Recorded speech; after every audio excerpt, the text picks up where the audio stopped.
Tres.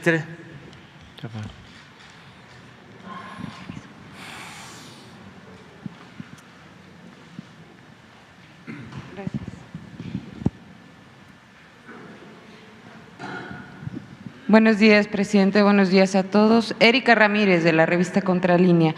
Presidente, hace un par de semanas la Comisión Nacional de Derechos Humanos emitió la recomendación 72/2022, en la que se refiere a 3 casos de niños violados sexualmente ocurridos en refugios de la exdiputada panista Rocío Orozco, y que Contralínea reveló hace un año. Hace un año también expusimos en este mismo espacio la situación que venía dándose en estos refugios de esta exdiputada panista. En la recomendación se documenta que hubo 16 funcionarios federales del Estado de México y de Coahuila que encubrieron irregularidades en los albergues de esta organización Unidos contra la Trata y que incurrieron en la falta de vida de las indagatorias, y con ello dejaron en la impunidad a 3 integrantes de esta asociación civil. También la recomendación señala que agentes del Ministerio Público hicieron declaraciones falsas respecto a las agresiones sexuales y mintieron para ocultar testigos, así como un funcionario federal que determinó que los infantes permanecieran en estas instancias de Rocío Orozco, a pesar del riesgo que corrían por ya haber sufrido esta violencia sexual. La Comisión Nacional de Derechos Humanos señala que 4 instituciones, incluida la Procuraduría Federal de Protección a Menores, son corresponsables de esas violaciones sexuales, puesto que fueron omisos al supervisar los refugios. En marzo del año pasado, presidente, cuando expusimos este tema aquí en su conferencia de prensa, usted determinó que fueran las secretarias de Seguridad, Rosa Isela Rodríguez, y la entonces secretaria de Gobernación, Olga Sánchez Cordero, quienes atendieran el asunto. Sin embargo, pues ninguna de estas 2 secretarías hicieron algo para que se resolviera y se pusiera un alto en esto que veníamos denunciando. Con lo que pues podría decirse también que fueron parte de esta cadena de impunidad que permite ahora que la CNDH emita esta recomendación a funcionarios federales y estatales para que atiendan el caso. Y pues con esto también se permitió que Rocío Orozco ahora esté viviendo en Estados Unidos sin haber sido siquiera llamada a cuentas para rendir declaración en torno al abuso sexual de estos 3 menores. Ahora pues se sabe que incluso los funcionarios federales violaron los derechos humanos de los niños y que fueron entregados a los refugios de la panista, además de que ocultaron irregularidades que propiciaron las violaciones sexuales. Presidenta, aquí la pregunta es ¿qué se va a hacer en este caso? ¿Qué haría su gobierno en este caso? ¿Cómo se va a actuar desde la Federación para impedir que esta organización de Unidos contra la Trata siga explotando a menores de edad para obtener recursos vía donaciones, y que las autoridades del DIF hagan algo al respecto? Bueno, pues si te parece, vamos a pedirle a la secretaria de Seguridad que mañana nos informe aquí sobre este caso, que nos dé a conocer lo que se ha hecho, que está pendiente, cuál es la situación que guarda, ¿no?, este caso que tú estás denunciando. Si te parece, mañana está aquí Rosa Isela Rodríguez para informar. Sí, aquí lo preocupante, presidente, es que la Comisión Nacional de Derechos Humanos ya corroboró que hubo negligencia para la atención de los menores en estos albergues, y pues son albergues que continúan en funcionamiento.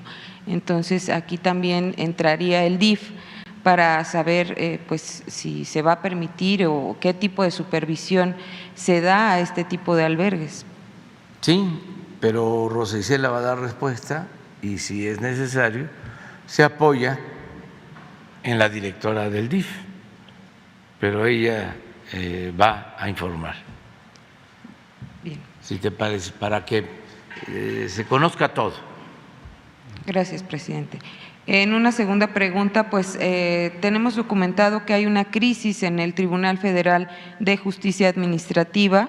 Su presidente, Rafael Ansúrez Uribe, presentó denuncias contra 11 ministros de la Sala Superior ante la Procuraduría Fiscal por concepto y supuesto enriquecimiento ilícito, mientras que los acusados sostienen que con esas acusaciones solo se busca presionar para interferir en las resoluciones de los juicios de interés. Este órgano de justicia, presidente, es autónomo, pero pues nos gustaría saber qué se puede hacer con esta confrontación que afecta pues la impartición de justicia. Bueno, sí, en efecto es un organismo autónomo y si no me equivoco van a haber elecciones ahí. ¿No estás tú informada de eso? Sí, se avecina. ¿Sí van a haber elecciones? Parece. Entonces, puede ser que esto esté agitando, ¿no?, las cosas. Si lo consideras, pues vamos a pedirle al secretario de Gobernación que nos informe sobre esto. Son organismos autónomos, somos muy respetuosos de cómo funcionan estos tribunales, pero el secretario de Gobernación puede indagar y nos puede informar, si te parece también. Sí, está. Vamos a invitarlo a que venga mañana. Mañana también. Que acompañe a Rosa Isela. Los dos secretarios. Sí. Bien. Presidente, en la revista Contralínea tuvimos acceso a conversaciones por mensajería instantánea que revelan acuerdos entre quienes fuera el director de Pemex etileno en el sexenio pasado, Luis Rafael Montanaro Sánchez, y el apoderado legal de Vitol y responsable directo ya confeso de negociar sobornos, Javier Alejandro Aguilar Morales, donde proponían al exfuncionario mexicano entre 2017 y 2018 que viajara a Estados Unidos a negociar contratos con los CEOs de la transnacional holandesa. En varias ocasiones usted ha referido pues que no se han dado a conocer todavía a quienes se les pagaron sobornos en el caso de México, y entonces pues preguntarle si ya se consiguió la colaboración de Estados Unidos para conocer quiénes fueron los funcionarios de Petróleos Mexicanos que se corrompieron con esta compañía Vitol. Sí, al parecer ya hay información. Esta empresa Vitol, que es muy famosa en todo el sector petrolero en el mundo, dio sobornos a funcionarios de Pemex y lo declararon en un juzgado de Estados Unidos que habían entregado sus sobornos en México y fueron sancionados en Estados Unidos. Entonces, vinieron aquí y nos plantearon que ellos estaban dispuestos a devolver el dinero.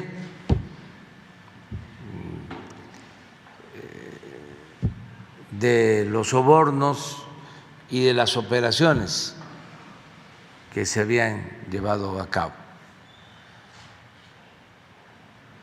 No sé exactamente la cantidad, pero hoy vamos a informar.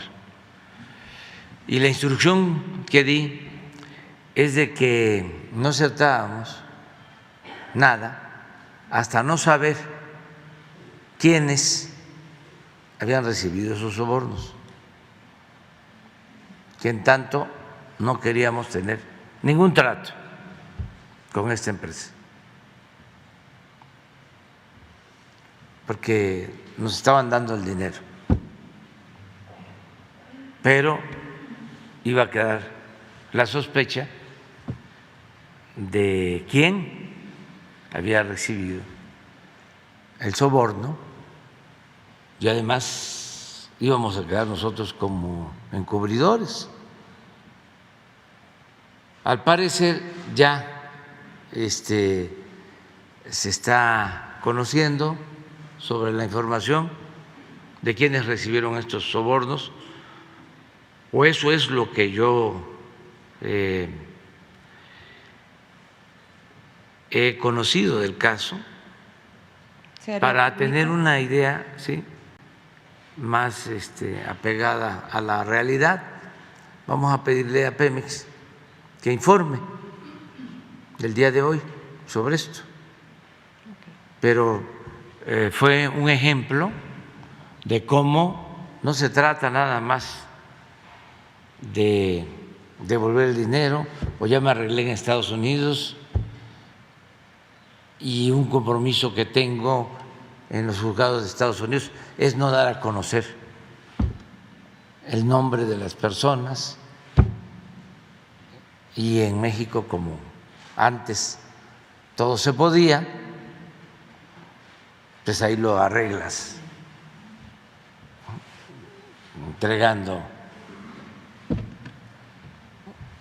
otro soborno, otro moche. Pues no. Y esa empresa, si no llega a un acuerdo y si no se aclara esto, no va a tener ninguna oportunidad de trabajo en México. No queremos relaciones con empresas extranjeras corruptas. Ahora sí que ni del extranjero ni de México, porque esa era la práctica. Pues eso era Repsol, Odebrecht, OHL, todas venían aquí.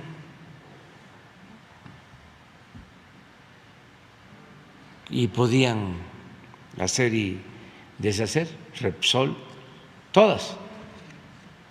Eso ya se terminó.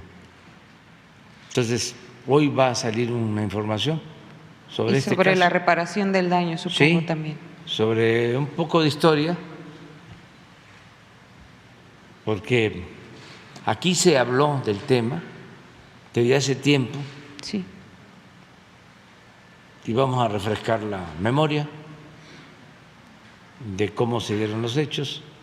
Fue una denuncia en Estados Unidos, un poco parecido a lo de Odebrecht, que es una vergüenza porque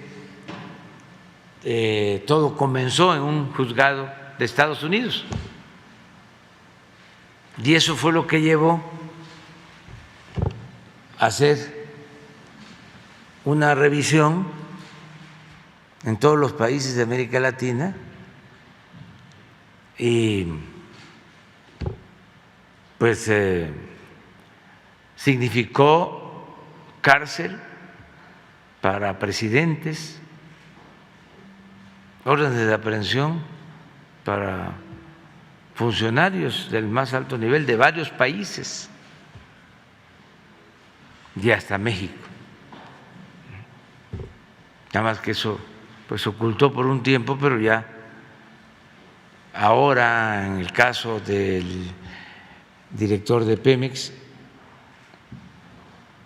pues parte de su juicio tiene que ver con sobornos entregados por Odebrecht, dinero, más que eso, es como blasfemia, dinero utilizado para comprar a legisladores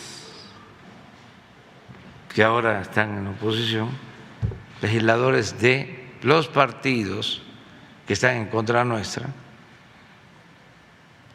que recibieron moches para aprobar la reforma energética. Estoy seguro que te va a hacer un reportaje de lo que estoy diciendo y mañana va a estar en todos los periódicos. Gracias, presidente. Adelante.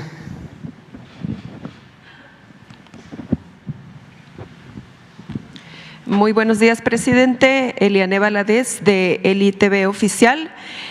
Tuvimos la oportunidad de estar en su gira de Centroamérica, tanto en Guatemala como en Honduras. Pudimos escuchar su mensaje a los Estados Unidos, ¿no?, en cuanto a la promesa que se había hecho para dar unos 4,000 millones de dólares para ayudar la situación migratoria en Centroamérica.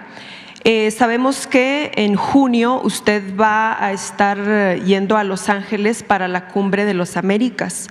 Y ya sería la cuarta vez que usted va a Estados Unidos y sabemos que reiteradamente usted ha hecho el llamado para que se solucione la situación migratoria de los paisanos que de hecho han trabajado muy duramente, especialmente en la pandemia. Se lo digo porque yo soy de allá, radico allá y conozco la comunidad de los paisanos. Y me gustaría saber, presidente, cuál es su mensaje durante esta Cumbre de las Américas en cuanto a la situación migratoria de los paisanos y qué mensaje le enviaría a los paisanos que pueden esperar de su visita a los Estados Unidos en junio. Muchas gracias. Bueno, todavía no se resuelve sobre la participación en la cumbre de Los Ángeles, porque nosotros estamos planteando que no se excluya a nadie, porque buscamos la unidad de toda América y sentimos que no debe de haber confrontación, que aún con las diferencias tenemos que dialogar y hermanarnos todos los americanos. Entonces estamos por resolver sobre este asunto. Llevamos muy buena relación con el gobierno del presidente Biden y queremos que se invite a todos. Esa es la postura de México. ¿Hay posibilidades de que usted no vaya a la Cumbre de las Américas si es que se le niega la participación a los países como Cuba? No vamos todavía a definir cuál va a ser nuestra postura, pero sí estamos convenciendo, persuadiendo de que debemos unirnos todos. En cumbres pasadas se ha invitado a todos. No tiene ahora por qué ser distinto, al contrario. Yo estoy consciente de que hay grupos políticos en Estados Unidos que apuestan a la confrontación, que quisieran tener de rehenes a los pueblos de América Latina y del Caribe, como es el caso del bloqueo a Cuba, que es muy promovido por políticos cubanos que tienen mucha influencia en Estados Unidos. Pero considero indebido el bloqueo, inhumano, y además considero que es una vileza utilizar una estrategia política de esa naturaleza con propósitos políticos electorales. No puede sufrir un pueblo, todo un pueblo, por el interés de un grupo.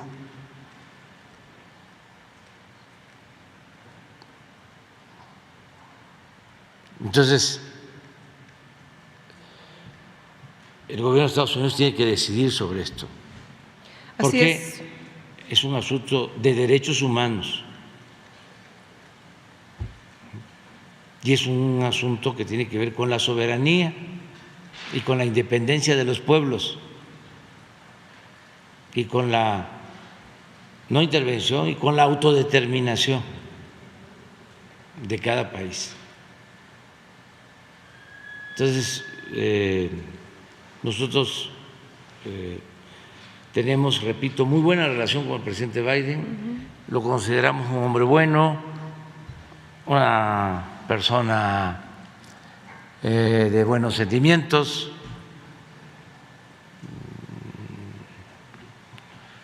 pero no deja de haber todavía esa rémora de política intervencionista que lleva más de 2 siglos.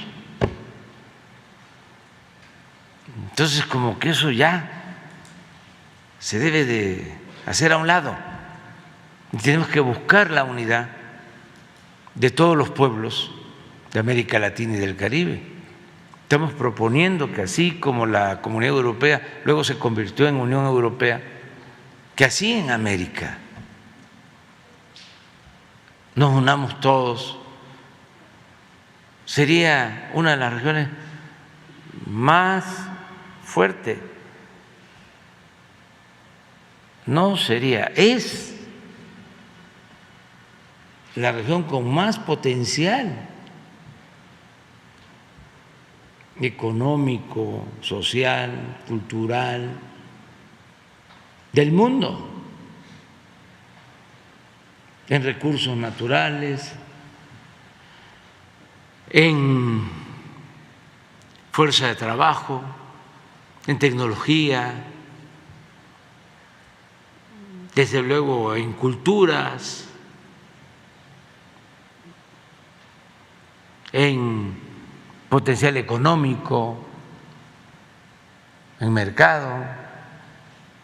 Ahora que hay esta crisis agravada por la guerra, están aumentando muchísimo los fletes y nosotros tenemos la cercanía en América, entre otras ventajas comparativas. Entonces, ¿para qué la confrontación? ¿Por qué no unirnos? Celebré el hecho de que, aunque se hizo en oscurito, ya hubo un acuerdo con Venezuela para que una empresa estadounidense extraiga 1 millón de barriles diarios. Esto es bueno para Venezuela, es bueno para Estados Unidos, es bueno para el mundo, porque hay un incremento en los precios del petróleo. Pero así como hay esta relación en términos económicos, ¿por qué no se establecen relaciones políticas de respeto a las soberanías. Yo no creo lo que decía un político estadounidense de que Estados Unidos no tenía amigos, sino intereses. No creo en eso. Yo pienso que nosotros tenemos muy buena vecindad, relaciones de amistad, y cuando hay amistad, cuando hay respeto, también hay franqueza. Y por eso estamos planteando así, de claro las cosas. El presidente Biden me ha dicho muchas veces que el trato es de igualdad. Tiene una frase, no sé cómo se dice en inglés, pie de igualdad. Cada vez que hablamos, es lo primero que me dice. We are equal, somos iguales. Entonces, en eso estamos. Decirle a nuestros paisanos que, primero, que los queremos mucho, sinceramente. Yo ya no hablo de 126 millones de mexicanos, hablo de 166 millones de mexicanos, porque son 126 de acuerdo al censo que viven en nuestro país y 40 de origen mexicano que están en Estados Unidos. Entonces, que muchas gracias por todo el apoyo que recibimos, sus familiares que están en México están recibiendo más de 50,000 millones de dólares de mexicanos que viven, trabajan honradamente en Estados Unidos. Se los agradecemos mucho, que vamos a seguir también defendiéndolos para que no haya maltrato, discriminación, que no nos vamos a quedar callados. Si una autoridad en Estados Unidos, un partido quiere agarrar a los mexicanos o a nuestro país como piñata, no se va a permitir. Ya le mandamos a decir de manera respetuosa al gobernador de Texas, que hablaba de invasión, mandamos a decir, incluso aquí se transmitió el corrido de los Tigres del Norte, ese que dice: yo no crucé la frontera me cruzó. Y somos, si no más, como dice el corrido, igual de americanos que los que viven o nacieron en Estados Unidos. Entonces, vamos a defender siempre a nuestros paisanos y vamos a estar también pendientes de que se cumpla el compromiso de la regularización que se hizo de mexicanos que llevan muchos años allá y que no han podido arreglar su situación migratoria. Y ya también lleva tiempo este ofrecimiento. Estamos hablando de que yo recuerde más de una década, desde que estaba el presidente Obama, se hizo el ofrecimiento. Luego vino una elección y lo mismo, como hay politiquería, esperaron a que pasara la elección, pero pasó la elección y no se cumplió, y luego tampoco, y ahora no se ha cumplido, pero vamos a esperar, o sea, vamos a seguir insistiendo en que se regularice la situación de nuestros paisanos. Muchas gracias, presidente. Es un tema muy importante. Y bueno, en otro tema, pues sabemos que también en Estados Unidos hay muchos paisanos que pueden votar aquí en México. Vienen unas elecciones muy importantes ahora para junio. ¿Y qué llamado le haría usted a los paisanos? ¿Qué llamado le haría al mexicano en general? Porque estamos viendo, por ejemplo, literalmente así lo dice el PRI en su página oficial, que dice: con el tren tolteca que propone nuestra candidata Carolina Villaño, vamos a conectar Hidalgo con el mundo para que haya más desarrollo, inversiones y empleos. ¿Se puede creer en las promesas del PRI, presidente? No voy a contestarte eso. No te voy a contestar. Me da mucho gusto que esté aquí. Muchas gracias, presidente. Gracias.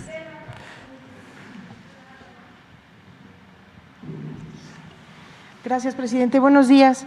Quisiera preguntarle, insistir un poco en el tema que se abordó el día de ayer sobre los problemas que se han registrado en el espacio aéreo mexicano. Expertos y controladores aéreos hablan de que las dificultades se han incrementado a partir del rediseño y que el rediseño sí está relacionado con la apertura y operación de la IFA en Santa Lucía. Entonces, quería saber primero, ¿qué reporte tiene de la reunión de ayer que se llevó a cabo en Gobernación, que le informó el secretario de Gobernación sobre este tema? ¿Qué avances hay?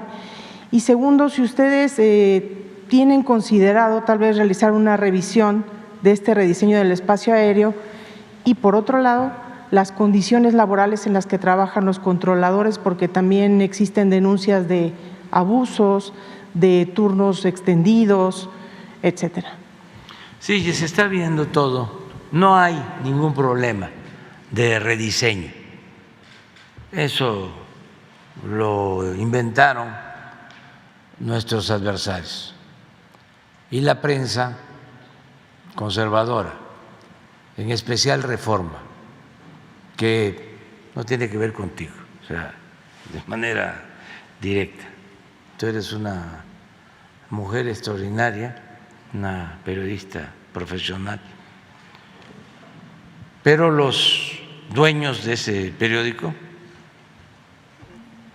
están entregados por entero a la mentira. Es el boletín de los conservadores de México.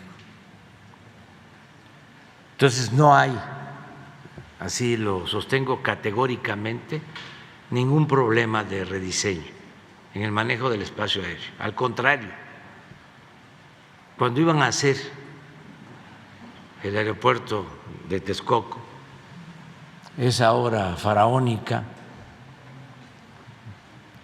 ese monumento a la corrupción,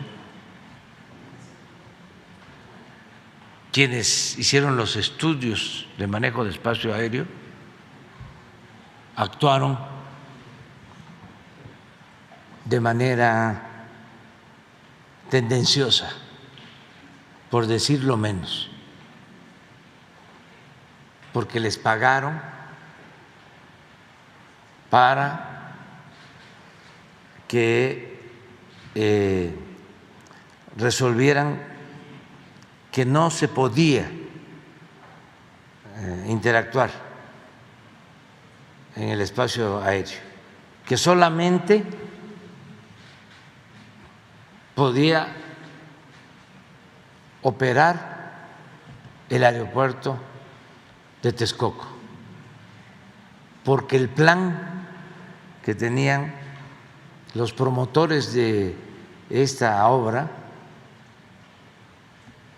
era quedarse con los terrenos del actual aeropuerto, con las 600 hectáreas del actual aeropuerto, para hacer una especie de Santa Fe, un negocio inmobiliario. Entonces, tenían que decidir cerrar el actual aeropuerto, y no solo el actual aeropuerto, cerrar también el aeropuerto de Santa Lucía. Incluso acomodaron las pistas con ese propósito, porque lo que estaba detrás era el negocio inmobiliario. Son unos corruptos.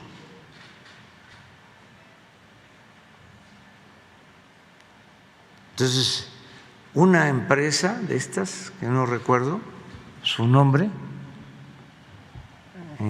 que es preferible olvidar, hizo todo ese enjuague para darle visos de profesionalismo, pero lo que estaba detrás era el propósito de quedarse con las 600 hectáreas del actual aeropuerto. Imagínense, cerrar el actual aeropuerto, cerrar el aeropuerto de Santa Lucía. Acababan de hacer relativamente hace poco la Terminal 2, que la cobraron a precios de oro, mal hecha, que se está hundiendo. Eso en el gobierno de Fox. Y todo eso se iba a la basura. El hangar presidencial que mandaron a hacer con esta empresa, ahora me acuerdo, de el señor que recibía muchos contratos.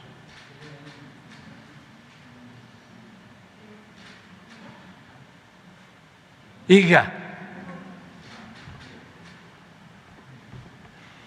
Esa empresa hizo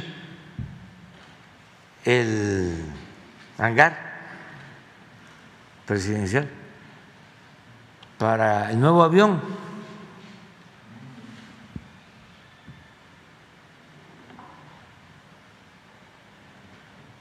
Costó $1,000 millones de pesos. Pues todo eso a la basura. Por eso se quedaron enojadísimos. Y ahora vuelven con lo del rediseño del espacio aéreo, que les mando a decir, con todo respeto, pues que se vayan con su cuento a otro lado. Y acerca de las diferencias que se han presentado últimamente, ya las estamos atendiendo y es lo mismo. Es que fueron 36 años de dominio de una política de pillaje y lo corrompieron todo. Si no pudieron acabar con México, fue porque nuestro pueblo tiene muchos valores abajo nuestras comunidades, nuestros pueblos, nuestras familias, mantienen muchos valores y por eso sostengo que la mayor riqueza de México es la honestidad de su pueblo, porque resistió todo. Acuérdense todas las insinuaciones de la cúpula para que todos nos volviéramos corruptos. El que no tranza no avanza. Llegaron a decir que la corrupción era parte de la cultura del pueblo de México. Pero no lo dijo cualquier servidor público, un comentarista de radio, de televisión, no, lo dijo quien estaba hasta mero arriba. Imagínense eso. La corrupción es parte de la cultura del pueblo de México. Atreverse a eso. Cuando es que gracias a las culturas de México que enfrentamos todas las calamidades, la cultura es lo que nos ha salvado siempre. Entonces, en el caso del aeropuerto hay grupos y aprovecho también para decirles de que se pongan de acuerdo,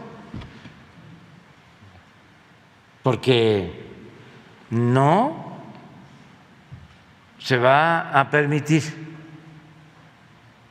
que se afecte el interés público. Y ya Gobernación está teniendo reuniones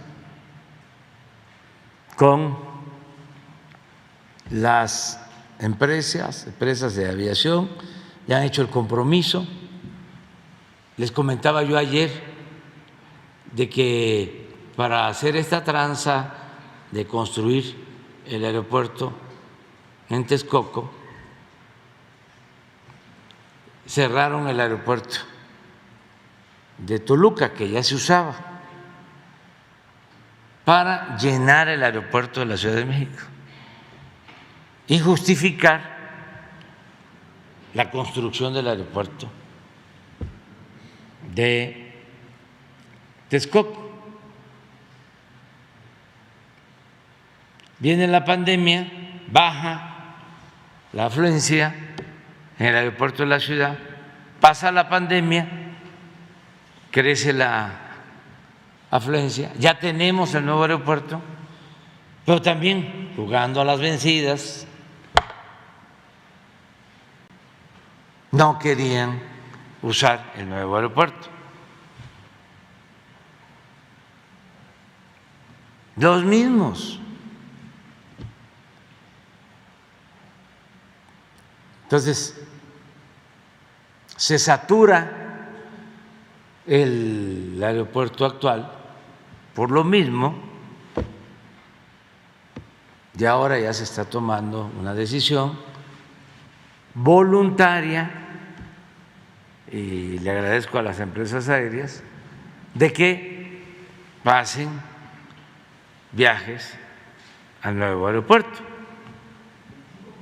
que tiene muchísima capacidad.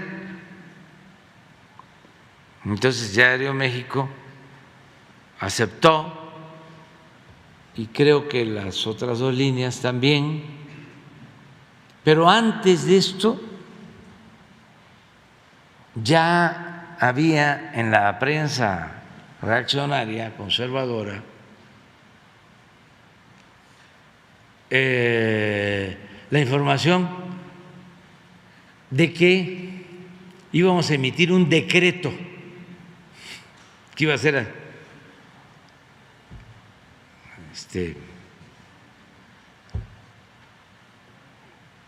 a la fuerza. No. Es que lo dijo Jiménez Pons. ¿Quién lo dijo? El subsecretario de Transporte fue el que dijo que se estaba preparando un decreto para trasladar el tráfico Sí, a la IFA. pero no, era de carga. En una primera etapa de carga y de charters, pensando en empezar a desahogar, pero sí por decreto. Sí, pero eso lo firmo yo. O sea, me lo hubiesen preguntado. Yo ni sabía. Entonces, se está ordenando todo y se va a resolver y decirle a la gente, vamos hacia adelante. Pero parte de la solución podría ser el replanteamiento del diseño del espacio aéreo o hasta No, ahí no eso llegará. no, eso no, esa es una maniobra de estos corruptos que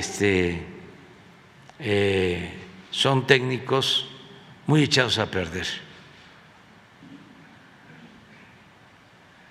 Yo recuerdo que cuando íbamos a tomar la decisión sobre si se consultaba o no se consultaba, esa agencia, la más famosa, mandó su informe a las 3 de la mañana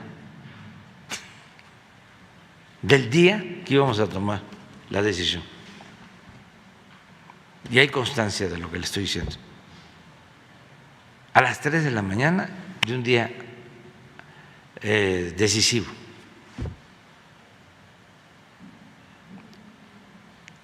Y es como los medios, ¿no?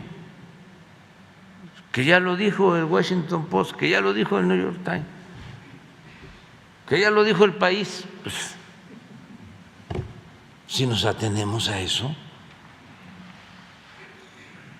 Presidente, y aunque se trata de un tema técnico, ¿usted considera conveniente que la mesa esté en Gobernación, donde es una instancia política? ¿Considera que es conveniente que la mesa esté ahí para tratar este asunto, sí, aunque sea técnico y no político? Sí, no, es que la política se inventó para poner orden y para evitar la confrontación y para llegar a acuerdos,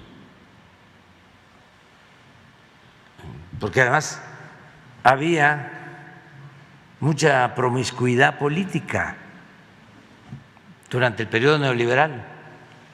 Bueno, nada más que esto no lo va a decir el Reforma, ¿no? Contrataron a Zedillo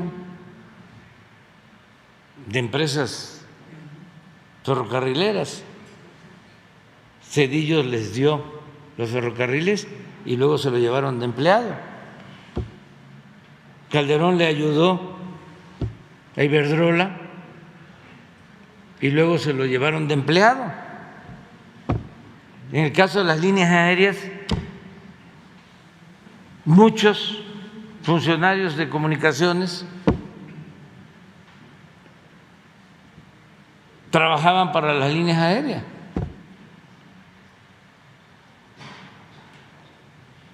Acuérdense lo que me dijo el migrante en San Quintín,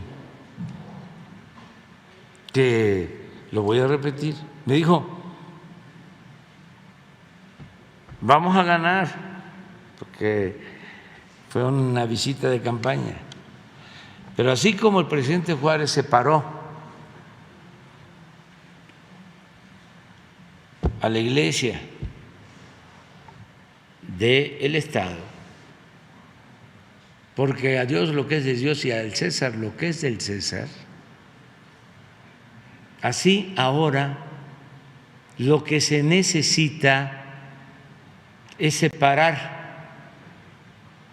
al poder económico del poder político y que el gobierno represente a todos.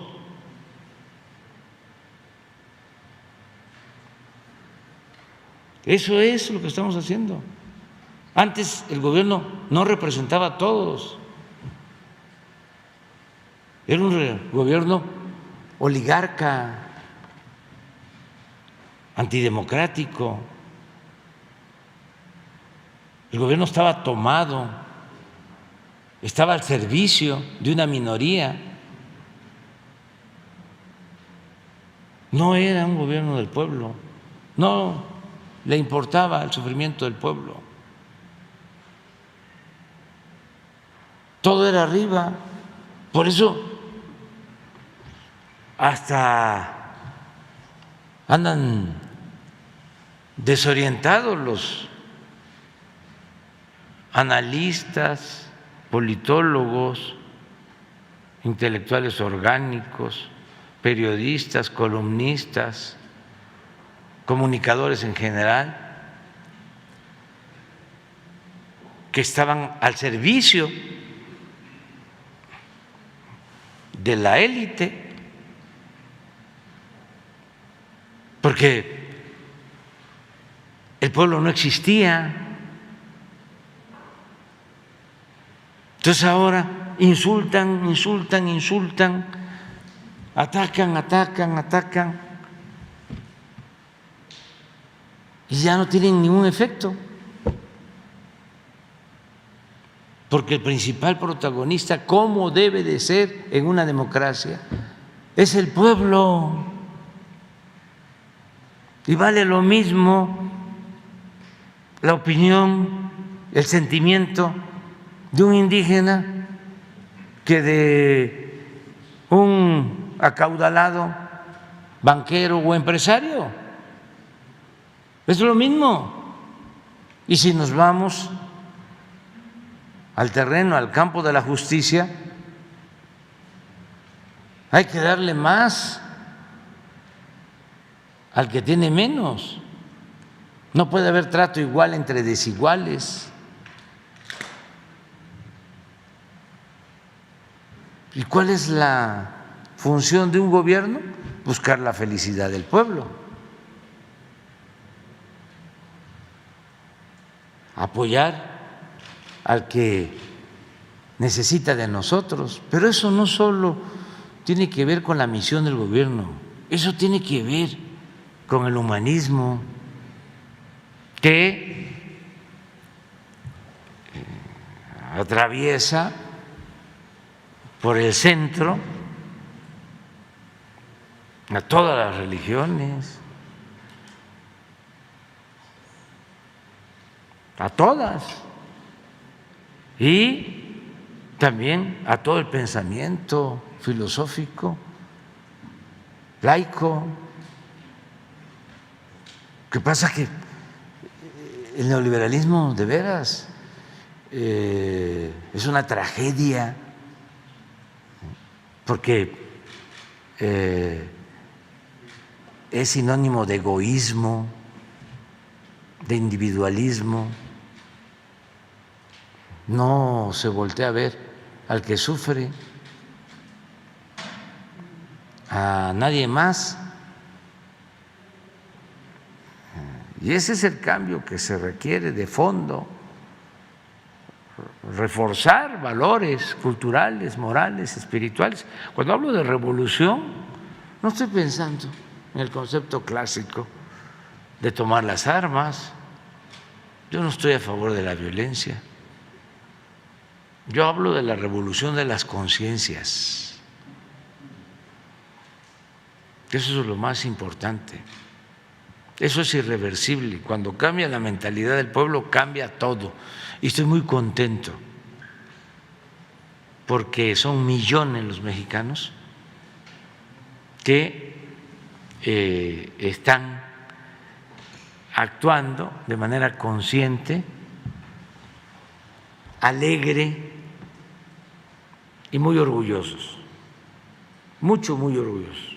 Gracias. A pesar de los pesares, de las tragedias, de la pandemia y de otros males.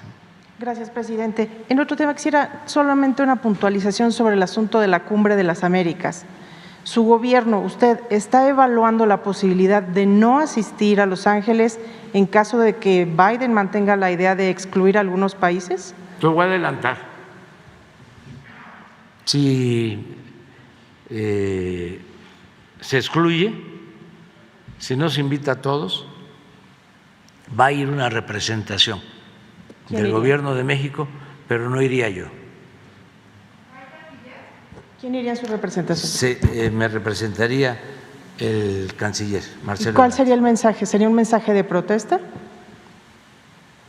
Sí, porque no quiero que continúe la misma política en América y quiero en los hechos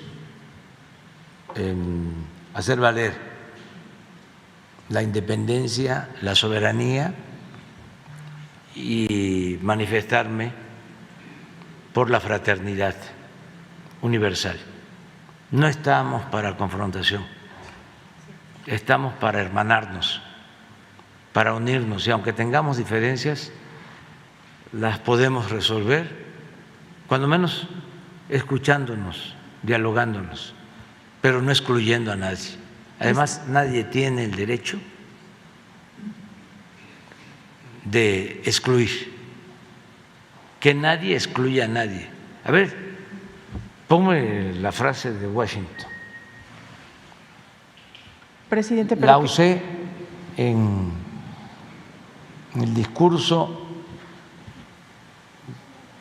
de conmemoración a Simón Bolívar. ¿No podría esta decisión tener un impacto negativo en la relación bilateral México-Estados Unidos? No, porque somos países independientes y tenemos una relación de amistad y de respeto. Pero que Biden lo pudiera tomar a mal. No creo. No creo. Estoy hablando de que él habla de un pie de igualdad y él ha sido siempre respetuoso. Pero además, todavía falta para la cumbre y podemos llegar a un acuerdo. Pero sí,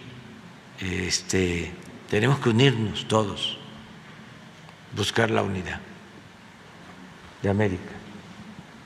Miren lo que decía Washington.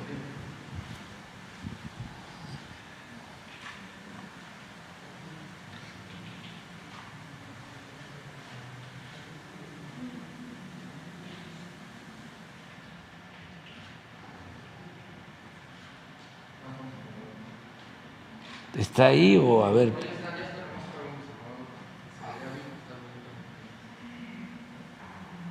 Hasta el momento el canciller no le ha informado si el gobierno de Biden ya tiene una respuesta sobre el tema. Todavía no, todavía no. Yo se lo planteé a él y me dijo que iban a revisar, que iban a analizar la situación. ¿Qué naciones han sido excluidas hasta ahora que usted tenga conocimiento de la convocatoria? No tengo conocimiento preciso, pero no considero que debe de excluirse a nadie. Si un país no quiere ir, no quiere asistir, ya, pues eso es su derecho. Pero ¿cómo una cumbre de América sin todos los países de América? ¿De dónde son los no invitados? Ya lo dije, son de otro continente, son de otra galaxia, de un planeta no conocido. Miren, las naciones no deben aprovecharse del infortunio de otros pueblos.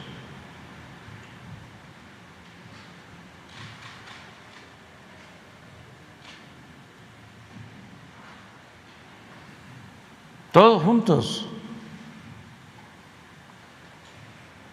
Porque entonces se le va a poder llamar Cumbre de las Américas. No sería eso.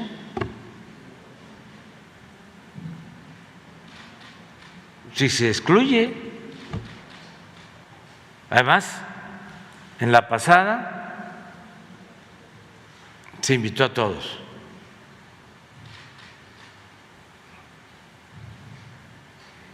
y solo porque hay presión de grupos políticos al interior de Estados Unidos, la gente de Estados Unidos, los ciudadanos de Estados Unidos, estoy seguro que quieren que participen todos.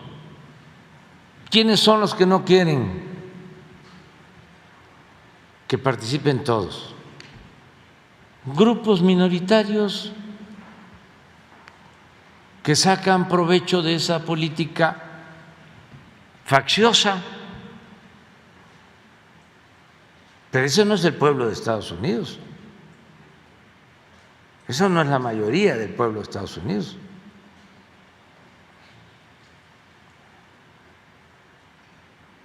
Entonces, vamos todos juntos y nos tratamos con respeto y vamos a buscar la unidad. Nos importa mucho la unidad ante el avance de otras regiones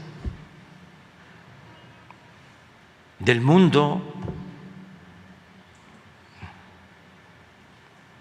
Si no nos abrazamos, si no nos hermanamos en América,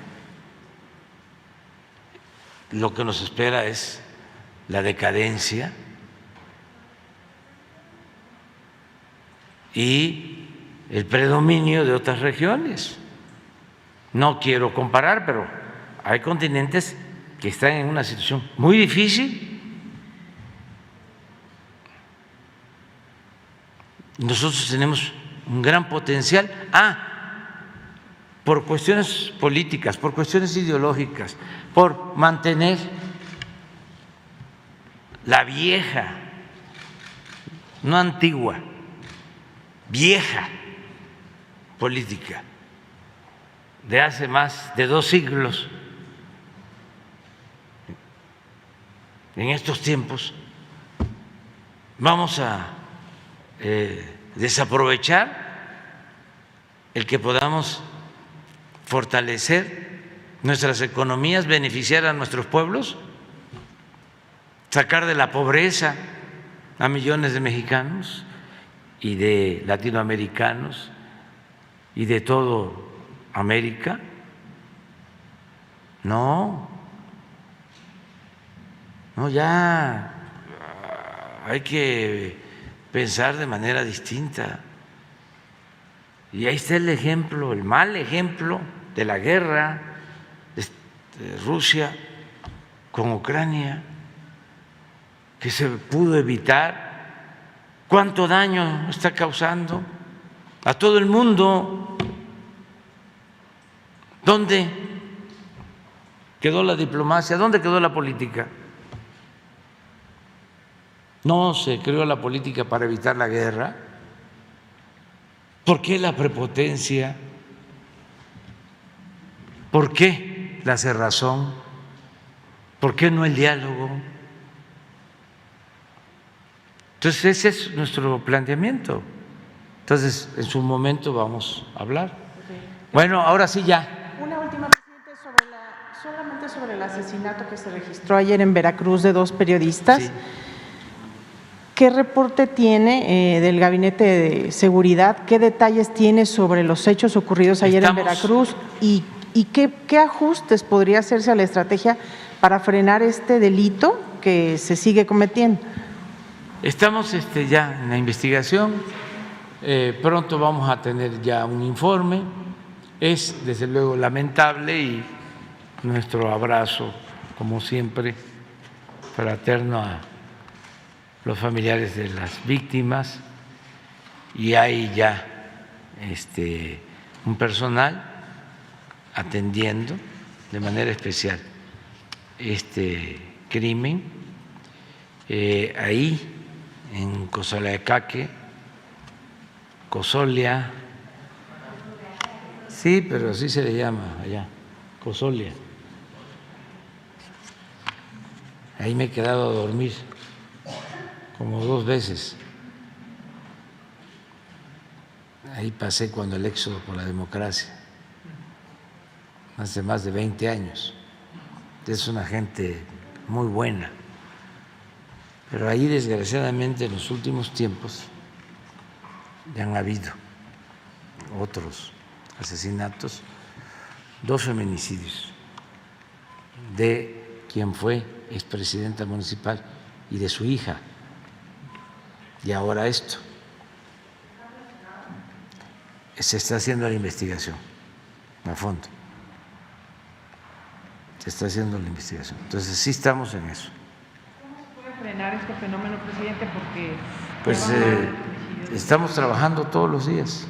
¿le va nacional a esta estrategia alguna? Todos los días estamos trabajando como nunca se había hecho,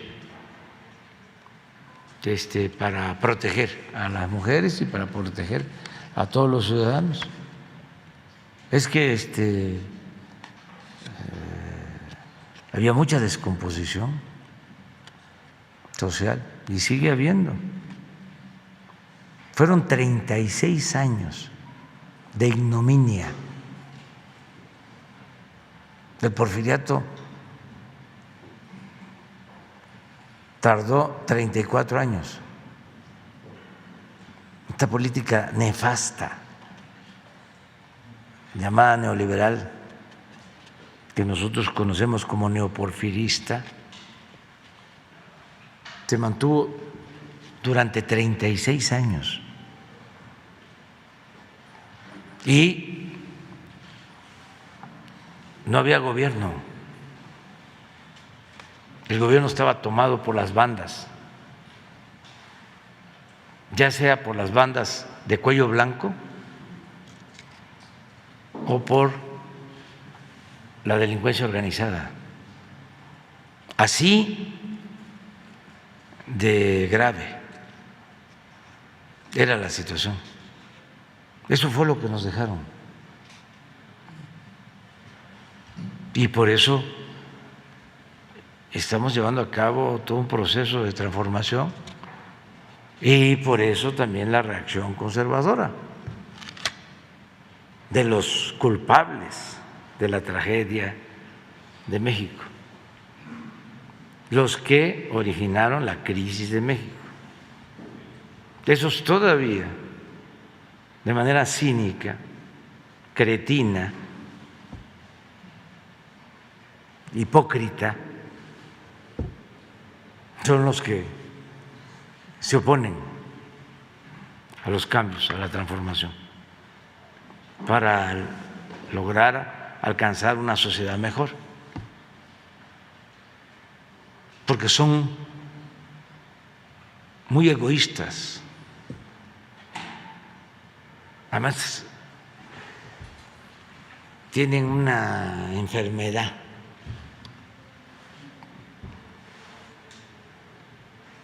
que solo se puede curar,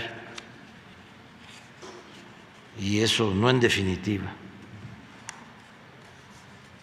sino como calmante.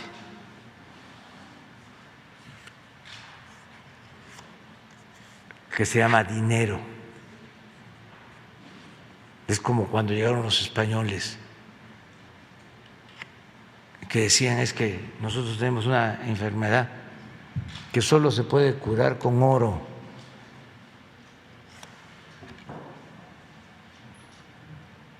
Es increíble. No tienen llenadera. Y eso es lo que los pone. No saben vivir de otra manera. Podrían ser felices siendo fraternos, solidarios, teniendo lo básico, pero no. Quieren acumular y acumular y acumular y acumular. Esa es su filosofía. Y además, en su egoísmo, no permiten que un gobierno distinto ayude a los pobres. Ellos han inventado de que ayudar a los pobres es populismo, paternalismo, porque los pobres son pobres porque no trabajan. Es toda una concepción muy conservadora, muy reaccionaria, muy egoísta y muy hipócrita, porque van ahí por mi culpa, por mi culpa, por mi culpa, por mi culpa, por mi grande culpa, a darse golpes de pecho y olvidan los mandamientos. De eso hemos hablado ya muchas veces. Afortunadamente se están quedando aislados, solos y con coraje, deben de estar contentos, que le vaya bien a nuestro pueblo, que le vaya bien a México. No les va a gustar lo que voy a decir, pero ahora que fui en las giras por los países de Centroamérica, por Cuba, la gente nos trató de maravilla por ser mexicanos. Ya están viendo a México de nuevo como el hermano mayor. Eso es un orgullo de todos, un orgullo para empresarios, para profesionistas, para todos. Sentirnos orgullosos de que vean a México con tanto respeto, con tanto cariño. Y no es el gobierno de México, es al pueblo de México, por nuestra historia de solidaridad con otros pueblos. Nunca le hemos dado la espalda al sur, nunca. En algunos momentos se quiso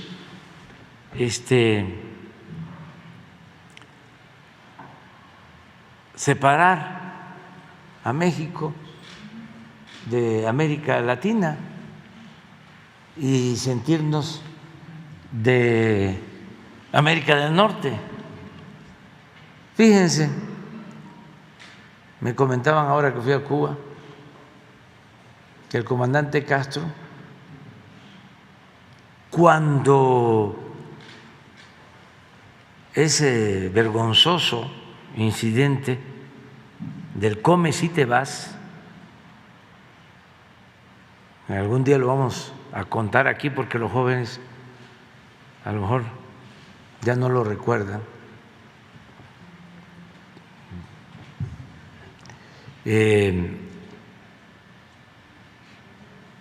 No quiso, por el afecto a México, que se difundiera en Cuba el incidente. ¿Por qué? No quiso que se ofendiera a México, al pueblo de México. Era nada más para dar a conocer la actitud irresponsable y servil del gobierno de Fox. Por eso, una cosa son los gobiernos y otra cosa son los pueblos. Y nuestros pueblos siempre, siempre sean hermanados con toda América Latina. Ayer hablé con el presidente de Ecuador, el presidente Guillermo Lasso. Él viene de un movimiento pues no de izquierda, fue banquero. Sin embargo, tenemos buenas relaciones porque lo considero una persona de bien, tiene una relación de respeto y estamos buscando acuerdos. Entonces no es un asunto de los gobiernos, es un asunto de amistad entre los pueblos, ¿no?